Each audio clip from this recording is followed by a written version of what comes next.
गुरु प्यारी साध संगत जी, सभी को प्यार भरी राधा स्वामी जी। साध संगत जी, कितना भी बुरा वक्त क्यों न आ जाए, डरना नहीं।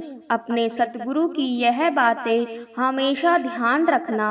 साध संगत जी, हम इंसानों का स्वभाव कैसा है? हम इंसानों का स्वभाव ऐसा है कि इंसान हालत के आगे मजबूर हो जाता है, कभी अपनों के सामने तो कभी परायों के सामने। और फिर इंसान को मजबूर देखकर कभी कभी वह परमात्मा भी, वह मालिक भी मजबूर हो जाता है, क्योंकि जो कुछ होगा तो वह हमारे प्रारब्ध के अनुसार ही होगा, हमारे प्रारब्ध कर्मों के अनुसार ही होगा। और परमात्मा उन प्रारब्ध कर्मों में हस्तक्षेप नहीं कर सकते हैं। जब कोई विश्वासघात करता है तो फिर दिल फटता है और आंखें रोती है। फिर तो इस पूरे संसार से ही नहीं, उस मालिक से भी विश्वास उठ जाता है। मालिक के विश्वास में भी दरार पड़ जाती है। मगर हमें कभी भी मालिक के ऊपर से कभी भी अपने विश्वास को डोलने नहीं देना चाहिए। कभी भी मालिक के ऊपर से अपने विश्वास को डोलने ना दे। उस मालिक पर पूरा विश्वास और पूरा भरोसा रखें। और फिर चाहे कितना भी बुरा समय क्यों ना आ जाए, हमें डरना नहीं चाहिए, घबराना नहीं चाहिए। हमें उस परमात्मा पर, अपने सतगुरु पर पूरा विश्वास रखना होगा, क्योंकि अगर हम उस परमात्मा पर, सतगुरु पर सच्चा विश्वास रखेंगे, भरोसा रखेंगे, तो ही फिर हमारी सभी मुश्किलें दूर हो जाएंगी। मालिक हमारी सभी मुश्किलें, सभी परेशानियां दूर कर देंगे। अब हम सभी ने राजा हरिश्चंद्र के बारे में तो सुना ही है, उनकी मिसाल तो हम सभी को पता ही है, हमारे सामने ही है कि उनका अपना राजपाट, धन दौलत, राजमहल सब कुछ छिन गया। और यहाँ तक कि उनका परिवार, उनके बीवी और बच्चे भी उनसे अलग हो गए। इतना कुछ हो जाने के बाद भी राजा हरिश्चंद्र का विश्वास नहीं डगमगाया, उनका पूरा विश्वास बना रहा, क्योंकि राजा हरिश्चंद्र ने सच्चाई का साथ नहीं छोड़ा, हमेशा अपने अंदर सच्चाई को धारण करके रखा। अब सत्य क्या है, सत्य कौन है? इसीलिए सत्य केवल परमात्मा है, ईश्वर है, केवल वही सच्चा है। केवल एक वह परमात्मा, वह अकाल पुरख, वह ईश्वर, वही सच है, और बाकी सब मिथ्या है, झूठ है। हर चीज का अंत है, हर चीज का अंत हो जाएगा, कुछ भी नहीं रहेगा। तो केवल उस परमात्मा का नाम, केवल वही वह अनंत है। और यह सब जानते हैं, सब कुछ जानने के बाद भी यह इंसान सारी जिंदगी भटकता ही रहता है, दौड़ता ही रहता है, धन दौलत के लिए भटकता रहता है, जमीन जायदाद के लिए भटकता रहता है, धन दौलत, सोना चांदी सब इकट्ठा करने में लगा रहता है, और इनके पीछे लगकर अपना सारा जीवन ही बर्बाद कर लेता है, जबकि उसे पता है कि यह सब खत्म हो जाएंगे, यह सब दिखावा है, यह सब मिथ्या है। इतना जानने के बाद भी इस संसार की माया में भटकता रहता है, दिन रात भटकता रहता है। धन दौलत के लिए भाई भाई का दुश्मन हो जाता है, धन दौलत के लिए भाई भाई की जान तक लेने को तैयार हो जाता है। बेटी बाप को नहीं पहचानती, भाई भाई को नहीं पहचानता, और बेटा अपने बाप को नहीं पहचानता है। एक दूसरे की जान के दुश्मन बन जाते हैं, केवल इस धन दौलत के लिए, जमीन जायदाद के लिए, जब सब कुछ पता है कि यह सब खत्म हो जाने वाली चीज है, यह सब झूठ है, केवल झूठ, और सच्चा केवल उस परमात्मा का नाम है। हम कितना प्यार करते हैं रुपए पैसे से, हालांकि सब जानते हैं कि पैसा इंसान को लालची बनाता है, स्वार्थी बनाता है, और फिर भी इस पैसे के लिए इंसान विश्वासघात जैसा पाप करता रहता है। इसीलिए भाई, अगर प्यार करना है तो उस मालिक से करो, उस मालिक के सच्चे नाम से करो, उस परमात्मा से करो जो सच्चा है और पवित्र है और सबसे ऊंचा है। इसीलिए वह प्यार जिसमें श्रद्धा जागे, ऐसा प्यार करो जिससे विश्वास पैदा हो जाए, वह प्यार करो जिससे पुण्य पैदा हो जाए, जो काम हमें पुण्य दे और फिर वही पुण्य हमारा उद्धार करेंगे। क्योंकि वह कमजोर है जो हालात के आगे सिर झुकाते हैं, जो हार मान जाते हैं, जिनका विश्वास जल्दी डोल जाता है, जिनके जीवन में अगर थोड़ी सी मुश्किलें आ जाए तो वह डोल जाते हैं, घबरा जाते हैं और परमात्मा पर से भी अपना विश्वास उठा लेते हैं। इसीलिए सतगुरु जी कहते हैं कि ऐसे लोग कमजोर हैं जो हालत के आगे घुटने टेक देते हैं, और कुछ इंसान ऐसे भी होते हैं जो इन हालातों पर सवार हो जाते हैं, यानी इनका मुकाबला करते हैं, इनसे डोलते नहीं, घबराते नहीं, इनके आगे अपनी छाती तानकर खड़े हो जाते हैं, क्योंकि उनका परमात्मा पर, अपने सतगुरु पर पूरा विश्वास होता है। उन्हें यकीन होता है कि हमारे सतगुरु हमें इन मुश्किलों से जरूर निकाल लेंगे, क्योंकि भाई वह परमात्मा की भक्ति करते हैं, नाम की भक्ति करते हैं और रोजाना करते हैं।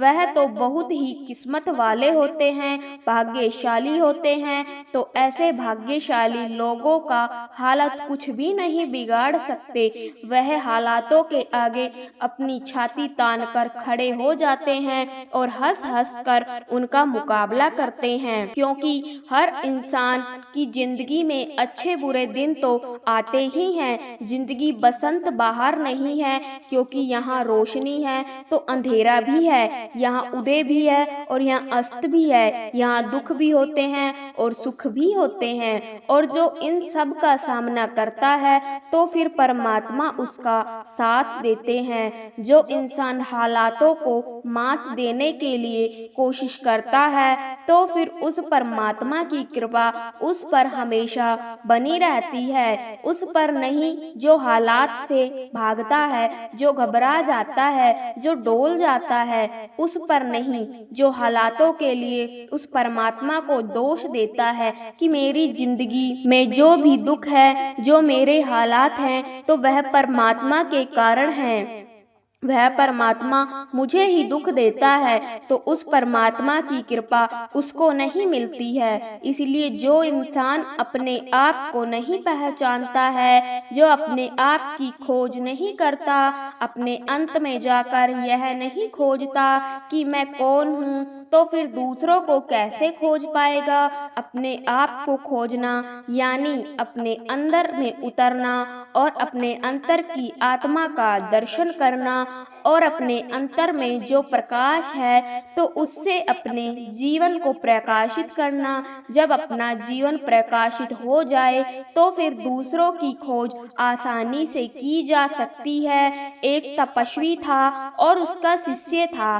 वह तो कई वर्ष तक कोशिश करता रहा ध्यान लगाने की, मगर वह ध्यान की गहराई में नहीं उतर सका, वह ध्यान नहीं लगा सका और फिर थक हार कर वह अपने गुरु यानी उस तपस्वी साधु के पास गया और अपने गुरु से कहता है कि गुरुदेव, मैं काफी समय से, कई सालों से ध्यान लगाने की कोशिश कर रहा हूँ, ध्यान की गहराइयों में उतरने की कोशिश कर रहा हूँ, मगर मैं ध्यान नहीं लगा पा रहा हूँ, मेरा ध्यान लग ही नहीं रहा है। तो फिर उस तपस्वी साधु ने उससे कहा कि तुम ऐसा करो कि तुम इस देश के राजा के पास जाओ, ध्यान कैसे लगाया जाता है तो इसके बारे में वह तुम्हें शिक्षा देंगे, तुम्हें समझाएंगे। फिर शिष्य बोला, एक राजा? गुरु बोला, हाँ। फिर वह शिष्य राजा के पास चला गया और फिर जब वह राजा के पास पहुंचा तो वह क्या देखता है कि राजा तो मंदिरा और भद्राक्ष में डूबा हुआ है। राजा के आगे नृत्य चल रहा है और फिर वह शिष्य यह सब कुछ देखकर लौटने लगा और फिर उसे लौटता हुआ देखकर राजा ने उसे रोका। और जब राजा को यह पता चला कि साधु ने उसे भेजा है और फिर उस शिष्य से राजा ने कहा कि अब आप आए हैं तो हमें अतिथि के सत्कार का अवसर भी दो, क्योंकि आराम शिष्य ने कभी देखा नहीं था, उसे देखने को मिला नहीं, उस अनुभव करने को मिला।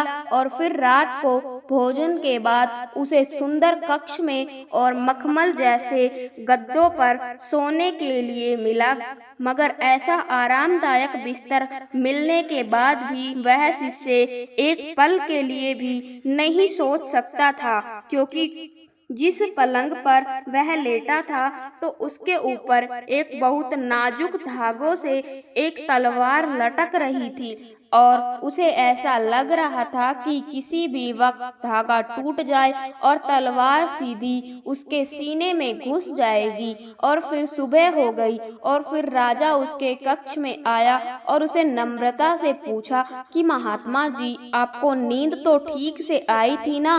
फिर शिष्य बोला कि राजन, इस लटकती तलवार ने मुझे पूरी रात सोने नहीं दिया। मैं सोना भी चाहता था, मुझे नींद भी बहुत आ रही थी, मगर मेरा बार बार इस लटकती हुई तलवार की तरफ ध्यान जाता था और मेरी आँख नहीं लगती थी। मेरी आँख लगने भी वाली होती थी तो खुल जाती थी। फिर राजा ने कहा कि मुनिवर, ध्यान ऐसे ही किया जाता है, क्योंकि ध्यान करने के लिए केवल चौकड़ी मारकर आंखें बंद कर लेना ही ध्यान नहीं है, क्योंकि ध्यान का अर्थ है सोते जागते उठते बैठते खाते पीते हर पल और हर समय उस परमात्मा का नाम जपना है। इसलिए जब हम ध्यान लगाते हैं तब हमें हमारे अंदर की आत्मा के दिव्य दर्शन होते हैं और आत्मा के दिव्य प्रकाश में हमें उस ईश्वर के परमात्मा के दर्शन हो जाते हैं। इसीलिए तो कहा जाता है कि पहले खुद को खोजो, खुद को पहचानो, खुद की खोज करो कि मैं कौन हूँ। और जब हम खुद की खोज कर लेंगे, हमें अपने आप की पहचान हो जाएगी, तो फिर ही हम ध्यान में प्रवेश कर पाएंगे, उस शून्य समाधि में पहुंच जाएंगे और अपने अंतर में आत्मा के दिव्य प्रकाश को देख पाएंगे।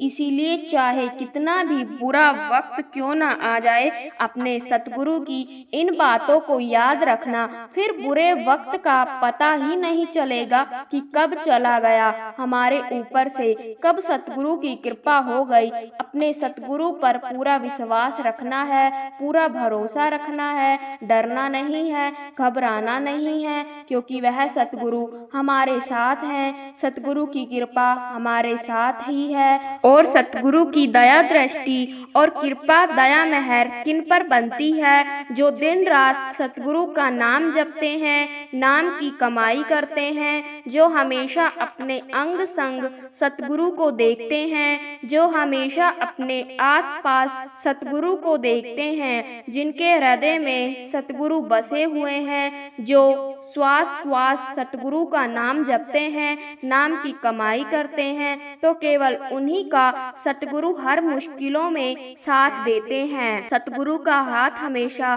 उनके सर पर होता है, तो फिर वह चाहे कितने भी मुश्किलें क्यों न आ जाए, वो घबराते नहीं हैं और ना ही डोलते हैं, क्योंकि उनके सभी दुख और मुश्किलें सतगुरु हर लेते हैं। अगर हम आज के समय में किसी व्यक्ति से यह पूछें कि किस किस को गुस्सा आता है और किस किस को चिंता रहती है और किसको दुख होता है सोचकर, या फिर भविष्य के बारे में सोचकर किस किस को चिंता होती है, तो सभी हाँ कहेंगे। तो भाई क्या कारण है और हम इससे बाहर कैसे निकले? तो क्या तरीका है कि जिससे हम टेंशन, चिंता, गुस्सा, अकेलेपन और इन सभी को खत्म कर दें और फिर हम शांति से खुशी से अपना जीवन व्यतीत कर सके। तो इसीलिए हमें क्या करना होगा? सबसे पहले तो हमें यह समझना होगा कि हमें चिंता, तनाव, गुस्सा यह सब तो होता क्यों है और हम इससे बाहर क्यों नहीं निकल पाते। इसीलिए उसका सबसे बड़ा कारण है कि हम परिस्थितियों से जुड़ जाते हैं, हम उससे थोड़े समय के लिए बाहर नहीं निकल पाते, साक्षी होकर खेल को नहीं देख पाते। ऐसे कहते हैं कि साक्षी होकर अपनी जिंदगी परिस्थितियों को देखना। कई बार हमारे साथ क्या होता है कि जैसे मान लीजिए हमारे पास कोई हमारा मित्र आया और वह हमें अपनी जिंदगी के बारे में हमसे बात करता है कि मेरे साथ ऐसा हुआ, उसने मेरे साथ ऐसा किया, उसने मेरे साथ वैसा किया। फिर हम उससे कहते हैं कि कोई बात नहीं भाई, यह सब तो कर्मों का हिसाब किताब है, कर्मों का चक्र है। अगर उसने तुम्हारे साथ कोई बुरा किया है, कोई बात नहीं, आप चिंता ना करें। तो फिर हम उसे बहुत ही अच्छे तरीके से अपने सुझाव देते हैं और समझाते हैं, उसे बहुत अच्छी सलाह देते हैं। मगर जब हमारी बारी आती है, हमारे साथ ऐसा होता है, तो फिर क्या होता है, हम उसमें इतना उलझ जाते हैं कि हमें फिर उन परिस्थितियों से निकलने का कोई हल ही नहीं मिलता है।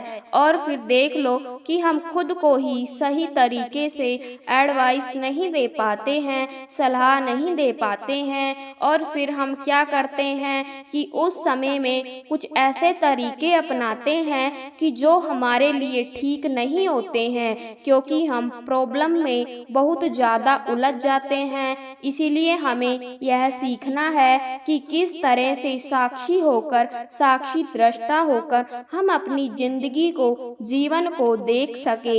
इसीलिए हमें आज ही एक चीज शुरू करने की जरूरत है। वैसे तो हमें यह पूरी जिंदगी ही करना है, मगर आज से शुरू कर ले, केवल 21 दिनों के लिए। क्योंकि अगर हम 21 दिनों तक किसी भी कार्य को करते हैं तो फिर वह कार्य हमारा सफल होना शुरू होता चला जाता है। जब हमें किसी कार्य में सफलता मिलनी शुरू हो जाए तो फिर हम उस कार्य को अपनी जिंदगी का हिस्सा बना लेते हैं कि हमें यह कार्य करना ही है, क्योंकि अगर हमें उससे फायदा हो रहा है तो फिर वह जिंदगी भर चलेगा। फिर हम उसे करते हैं जैसे हम रोजाना करते हैं। भोजन हमारे जीवन का जरूरी हिस्सा है, क्योंकि भोजन करने से हमें लाभ होते हैं। हमारे शरीर के लिए भोजन बहुत जरूरी है। इसी तरह जब किसी काम को करने से जब हमें फायदा मिलना शुरू हो जाता है तो फिर हम उसे अपने जीवन का हिस्सा बना लेते हैं। इसीलिए हमें क्या करना है कि पूरे दिन में हमें, यानी इन 24 घंटों के समय में से हमें अपने लिए, खुद के लिए केवल 15 मिनट निकालने हैं। और इन 15 मिनटों में हम क्या करेंगे तो यह हम आपको आगे बताएंगे। मगर पहली चीज, आज से ही रोजाना 15 मिनट के लिए मैं 4 बार अलग अलग स्रोत, इसीलिए सबसे अच्छा समय है सुबह सुबह 3 से 5 बजे के बीच में ब्रह्म मुहूर्त में उठकर, और रात को सोने से पहले 15 मिनट, तो यह तो हो गए 2। और इसके लिए अलावा दोपहर को या शाम को एक समय फिक्स कर लेना है कि मुझको यह 15 मिनट खुद के लिए निकालने हैं, यह 15 मिनट मुझे खुद को देने हैं। और उन 15 मिनटों में क्या करना है कि लोगों के शोर से किसी शांत सी जगह में चले जाना है, एकांत में, क्योंकि एकांत और मौन इसकी बहुत ही महिमा है। और अगर हमें एकांत में रहना आ जाए, अकेले नहीं, बाहर से नहीं, अंदर से फ्रेश होना है, एकांत में रहना है 15 मिनट के लिए, किसी से कोई बात नहीं करनी है, मोबाइल, टीवी सब कुछ साइड में कर देना है। और फिर उन 15 मिनटों में अपनी जिंदगी में जो कुछ भी हो रहा है उसके प्रति सोचना बिल्कुल बंद कर देना है। ज्यादातर लोग क्या करते हैं, उनकी क्या सोच है कि हमारे जीवन में जो भी हो रहा है, जैसी भी परिस्थिति है, तो हम चाहते हैं कि ऐसा नहीं होना चाहिए, और यह मेरे साथ क्यों हो रहा है, और हमारा और हमेशा मेरे साथ ही ऐसा क्यों होता है। और किसी के साथ ऐसा क्यों नहीं होता। तो उन 15 मिनटों के अंदर हम जो सोचते रहते हैं अपनी ज़िंदगी के बारे में, ऐसा क्या होगा, अब क्या हो रहा है, तो उसे बिल्कुल भूल जाना है। 15 मिनट के लिए उन बातों को अपने दिमाग से बिल्कुल ही निकाल देना है और 15 मिनट के लिए जो हमारे जीवन में हो रहा है तो उसे स्वीकार कर लेना है और पूरी तरह से स्वीकार कर लेना है। यह नहीं सोचना कि मेरे साथ ऐसा क्यों हो रहा है, ऐसा नहीं होना चाहिए, हमेशा मेरे साथ ही ऐसा क्यों होता है और कहीं ऐसा ना हो जाए। तो उन 15 मिनटों में इन परिस्थितियों से बाहर निकल जाना है, इनके बारे में बिल्कुल भी नहीं सोचना है, अपने दिमाग को बिल्कुल खाली कर देना है, फ्रेश कर देना है।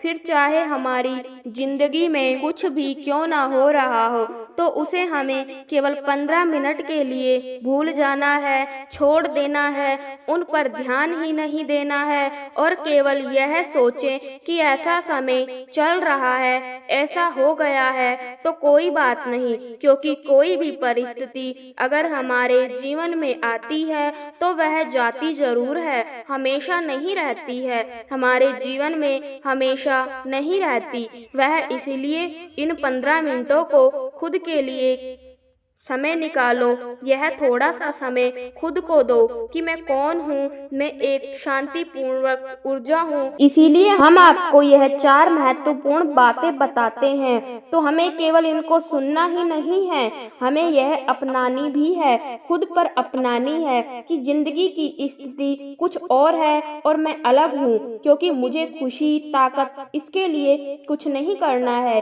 कुछ नहीं चाहिए, मुझे कहीं नहीं जाना है, बस मुझे खुद को अनुभव करना है। मगर हम खुद को अनुभव क्यों नहीं कर पाते? क्योंकि हमारा जो दिमाग है तो यह हमेशा ही भूतकाल, भविष्यकाल, तो इनके बारे में ही सोचता रहता है। हमारा ध्यान केवल इनकी तरफ है। इसलिए जब तक हम दिमाग को इन चीजों से बाहर नहीं निकालेंगे, जब तक हम यह सोचना नहीं बंद करेंगे कि भूतकाल के बारे में, भविष्य काल के बारे में और अपना ध्यान खुद पर नहीं लाएंगे, तो तब तक हम उस पावर को जो कि हम खुद हैं उसका हमें कैसे अनुभव हो पाएगा।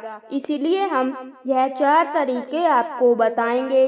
अगर आप अपना लेते हैं, अगर आपका मन एकाग्र नहीं होता है तो आप इनको लिख भी सकते हैं। और अगर आपको लगता है कि आपका मन और बुद्धि आसानी से एकाग्र हो जाते हैं तो फिर लिखने की जरूरत नहीं है। इसीलिए क्या करना है, पहले 2 मिनट के लिए अपने आप को ऐसा महसूस करें कि मैं एक शक्ति हूँ, ऊर्जा हूँ, शांतिपूर्ण ऊर्जा हूँ। और दूसरा क्या महसूस करना है कि मैं पावरफुल एनर्जी हूँ। फिर मेरी जिंदगी में चाहे कुछ भी चल रहा है, हमें उस पर ध्यान ही नहीं देना है। केवल 15 मिनट के लिए मैं एक शक्ति हूँ, एनर्जी हूँ। इसलिए आप इसकी रोजाना प्रैक्टिस करें।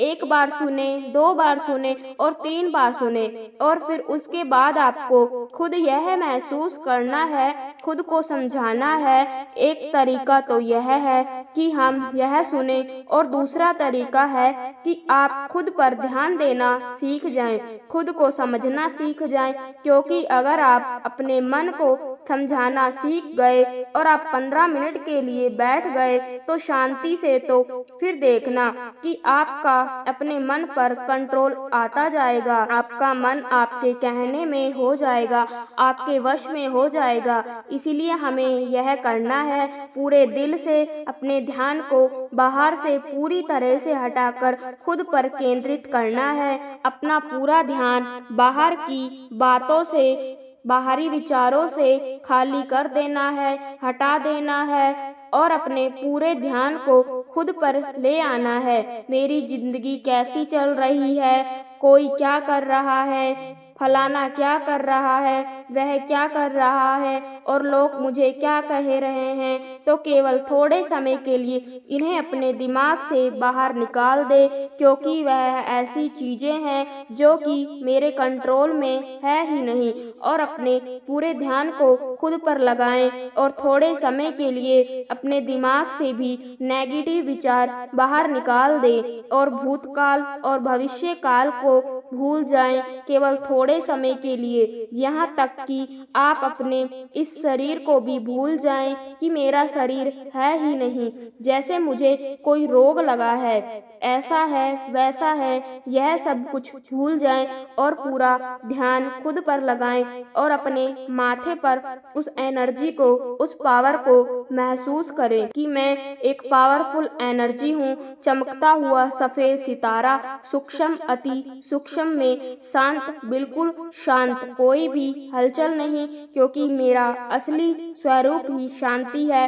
और फिर जैसे ही हमारा मन पास्ट फ्यूचर को छोड़ता है, मैं एक शक्तिशाली आत्मा हूँ, मैं एक पावरफुल एनर्जी हूँ, मैं तो केवल उस परमात्मा की संतान हूँ और मैं शक्तिशाली आत्मा हूँ, क्योंकि मेरे अंदर इतनी शक्ति है कि मैं किसी भी तरह की परिस्थिति से आसानी से गुजर सकती हूँ, बाहर निकल सकती हूँ, इसका हल कर सकती हूँ। मेरा मन और मेरी बुद्धि एकदम शांत और मेरे मन के अंदर किसी के लिए भी कोई ना ईर्ष्या है, ना घृणा है और ना ही किसी के लिए द्वेष की भावना है, कुछ भी नहीं, क्योंकि मेरा मन बिल्कुल शुद्ध है, प्योर है। मैं पॉजिटिविटी से भरी हुई हूँ, सकारात्मक ऊर्जा से भरपूर, सर्व उत्तम शक्ति एनर्जी ऊर्जा मेरे अंदर समा रही है और मेरे अंदर से जो भी नकारात्मक विचार हुए थे तो वह सभी खत्म होते जा रहे हैं। मेरा दिमाग बिल्कुल खाली होता जा रहा है, कोई भी बाहरी विचार नहीं है, मैं एकदम शुद्ध होती जा रही हूँ। मेरा मन भी एकदम शुद्ध और एकदम शांत, मेरे मन में कोई भी हलचल नहीं है, मेरे चारों तरफ की वाइब्रेशन शुद्ध होती जा रही है, शांत होती जा रही है और यह एनर्जी, यह पावर मेरे घर में ही फैलती जा रही है और जो मेरे आसपास लोग हैं तो उनको भी बिल्कुल शांत, शुद्ध और शक्ति की वाइब्रेशन मिल रहे हैं। साध संगत जी, अगली कड़ी में हम जानते हैं कि ध्यान करते हुए नींद आती है तो ध्यान की गहराई में कैसे उतरा जाए। साध संगत जी, ध्यान के बारे में अक्सर लोग बातें करते हैं और बताते हैं कि बार बार ध्यान करते समय उनके साथ क्या क्या होता है। लोगों का ध्यान के बारे में कई तरह के सवाल होते हैं, तो इनमें से ज्यादा सवाल होते हैं तो वह यह होते हैं, वह कहते हैं कि हमारा ध्यान सही तरह से नहीं लग रहा, हमने बहुत कोशिश की मगर हमारा फिर भी ध्यान नहीं लग रहा है, और अगर लगने वाला होता है उससे पहले ही नींद आ जाती है। और जब ध्यान के समय नींद आती है तो वह बहुत ही गहरी और शांतिदायक होती है और फिर जागने के बाद हमारा शरीर एकदम फ्रेश हो जाता है, मगर हम शरीर को फ्रेश करने के लिए नहीं बैठे थे बल्कि ध्यान करने के लिए बैठे थे। और फिर जागने के बाद ही हमें मालूम होता है कि हम कल भी सो गए थे, तो हम क्या करें। हम समझते हैं अगर हम ध्यान करने में सफल हो गए तो हम कहाँ पहुँच सकते हैं, मगर इतना कठिन होने पर कोई सामान्य व्यक्ति इसे कैसे कर पाएगा। इसलिए हमारा मानना है कि चाहे किसी भी चीज को लाखों लोगों ने सिद्ध कर लिया है, जैसे कि हमने सुना है कि हमारे देश में कई संत महात्मा हुए हैं जिन्होंने अपने विचारों पर ध्यान लगाकर उन पर नियंत्रण कर लिया था, मगर काफी प्रयोग होने के बाद भी हमसे यह नहीं हो पा रहा है और हम उस स्थिति को अपने जीवन में नहीं उतार पा रहे हैं, तो वह विधि हमारे लिए नहीं बनी है और फिर हम उसके लिए कोई और रास्ता निकाल लेंगे। और ध्यान के समय नींद आ जाने का कारण भी यही है कि जिस तरह से और जिस समय आप यह कोशिश कर रहे हो तो वह तरीका, वो समय आपके लिए नहीं है तो फिर आपको क्या करना है? पहली बात तो यह है कि ध्यान करते समय आपको नींद आ जाती है तो इसको अशुभ नहीं शुभ मानिए, क्योंकि ध्यान के समय नींद आ जाने का मतलब है कि आप खुद को उस स्थिति तक ले जाने में सफल हो गए हैं जहां से ध्यान की स्थिति में होने का ध्यान हो जाता है। थोड़ी अलग सी बात है ना, लेकिन आप अभी समझ जाएंगे, क्योंकि ध्यान को लगाना नहीं होता है बल्कि और विषयों से ध्यान को हटाना होता है। और फिर जैसे ही आप इस चीज को करने में सफल हो जाएंगे तो फिर आप पाएंगे कि आपका ध्यान वहीं पर है जहां पर इसे होना चाहिए था, जहां फिर आप इसे लाने के लिए इतनी मेहनत कर रहे हैं। अगर दूसरे शब्दों में कहे तो आपको ध्यान लगाने की जरूरत ही नहीं है, क्योंकि आपका ध्यान पहले ही लगा हुआ है। बस आपका मस्तिष्क इस बात को नहीं मान रहा है। और इसका भी एक कारण है कि दरअसल हमारे मस्तिष्क को इस तरह से ट्रेन किया गया है कि आज वह अपनी कुछ बेसिक बातों को भी भूल गया है। और इसलिए जैसे आप अपने मस्तिष्क को व्यर्थ की चीजों से हटाने में सफल हो जाते हैं, क्योंकि ध्यान में पहुंचने की प्रथम स्टेज है, तो फिर आप सो जाते हैं। इसीलिए आज मैं आपको कुछ ऐसा बताने जा रही हूँ जिससे कि फिर आपका मस्तिष्क खुद आपको ध्यान की अवस्था में ले जाएगा और फिर उस अवस्था में जाना आपके लिए इतना आसान हो जाएगा कि फिर आप सोचते ही ध्यान में प्रवेश कर जाएंगे। और ध्यान ही नहीं बल्कि यह एक कॉन्सेप्ट आपकी जिंदगी से वह सभी चीजें जिनको संत महात्मा कहते हैं कि यह आपके जीवन की उन्नति में रुकावट पैदा करती है, जैसे कि काम, क्रोध, लोभ, मोह, अहंकार। यह विकार जो कि आपका ध्यान लगाने में सबसे बड़ी रुकावट पैदा करते हैं। इसलिए जो आज हम आपको बता रहे हैं तो सिर्फ इन 5 चीजों का सकारात्मक उपयोग करने के लिए ही उकसाएगा। इसलिए ध्यान लगाने के लिए आपको और कुछ नहीं करना है, केवल आप ध्यान के तरीकों के विषय में जितना पहले से जानते हैं तो उन सभी को कुछ समय के लिए भूल जाना है, कम से कम उतनी देर के लिए जितनी देर आपको हम यह बात बता रहे हैं और आप सुन रहे हैं। केवल इतना समय, क्योंकि हमने आपको पहले ही बता दिया है कि आपके मस्तिष्क को गलत तरीके से ट्रेन किया गया है। और इस बात को हम आपसे कुछ प्रश्न करके प्रमाणित करते हैं। तो अपने आप से प्रश्न पूछिए कि विचार और ध्यान का क्या संबंध है, और क्या आप इस बात से सहमत हैं कि विचार शून्यता ही ध्यान में ध्यान लगाने के लिए आपको पहले विचारों को खत्म करना होगा और उन्हें आने से रोकना होगा। अपने मस्तिष्क में दौड़ रहे विचारों की श्रृंखला को शांत करना होगा, तभी आप ध्यान में जा सकते हैं। और अगर आपका ध्यान के संबंध में ऐसी ही कोई धारणा है तो फिर ध्यान से सुने कि यह गलत धारणा है, और इस गलत जानकारी के साथ ध्यान लगाने से आप केवल यह प्रयास कर रहे हैं कि जैसे कोई किसी सूखे वृक्ष को हरा भरा करने के लिए उसकी सूखी हुई टहनियों पर पानी डाल रहा है, क्योंकि इसे पता नहीं है कि जड़ों में पानी डालने से वृक्ष खुद हरा हो जाएगा। अगर आप ध्यान की दिशा में आगे बढ़ रहे हैं तो फिर निश्चित ही आपने पाया होगा कि जितना समय आप जाग रहे होते हैं और सोते वक्त भी आप जब तक आपको गहरी नींद नहीं आ जाती है तब तक आपके चित्त में कोई न कोई विचार लगातार चलते रहते हैं। इसीलिए आज हम इन विचारों को हटाने की कोशिश बिल्कुल नहीं करेंगे, बल्कि यह जानेंगे कि क्या ध्यान लगाने के लिए विचारों की तरफ कोई जरूरत भी है। और फिर जैसे ही आप इस तरफ ध्यान देंगे तो फिर आप पाएंगे, अरे मैं तो गलत तरफ दौड़ लगा रहा था, क्योंकि वह सब करने की जरूरत ही नहीं है जो मैं अभी तक कर रहा था, और मैं खुद भी इसी से ध्यान लगाने में सक्षम हो सका, क्योंकि मैंने गौर किया कि जिस चीज के बारे में आप अपने दिमाग को यह आदेश दीजिए कि इसके बारे में नहीं सोचना है,